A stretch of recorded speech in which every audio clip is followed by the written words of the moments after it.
ওদের অত্যাচার কতটা চলবে আমি জানি না। 2/3 মেজরিটি নেই, ইচ্ছা মতো আইন পাস আর পার্লামেন্টে হবে না, ইচ্ছা মতো অ্যাট্রসিটিস হবে না। ইডি সিবিআই অ্যাট্রসিটিস করলে আমরা ইন্ডিয়া টিম পুরোপুরি চেপে ধরব। দুই হচ্ছে, আমি মনে করি যে আজকে জুডিশিয়ারি তার স্বাধীনতা ফিরে পাক, স্বাধীনতা আজকে যে বিজেপি বড় বড় কথা বলছে আর বাংলার বদনাম করছে আর বলছে বাংলা থেকে মমতা ব্যানার্জিকে হাঁটাও, আমি বলি মমতা ব্যানার্জি যতদিন বেঁচে থাকবে বাংলায় থাকবে, তোদের কারো ক্ষমতা নেই মমতা ব্যানার্জির একটা চুলো স্পর্শ করা।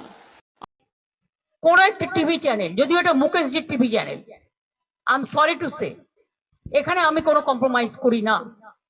21 সালের ঘটনা নিয়ে আমার ইলেকশন ড্যামেজ করবার জন্য গত 72 ঘন্টা ধরে একতরফা ভাবে একই নিউজ দেখিয়ে গেছেন, অথচ সেই সময়টা অর্জুন সিং ওখানকার এমপি ছিলেন এবং যারা করেছিল তারা কিন্তু অ্যারেস্ট হয়ে এখনো জেলে আছে। এত মিথ্যে কথা একটা প্রধানমন্ত্রী বলতে পারে আমি বিশ্বাস করি না। আজকেও কাকদ্বীপে গিয়ে বলেছে আমরা নাকি পার বাঁধাতে দিচ্ছি না, ওনারা যে টাকা দিয়েছিল টিএমসি নাকি খেয়ে নিয়েছে। আমি বলি টিএমসি এত ছ্যাচড়া নয় তোমাদের মতো, তোমরা সব খেয়ে নাও, তোমরা পারলে তো নিজেকেও খেয়ে নাও।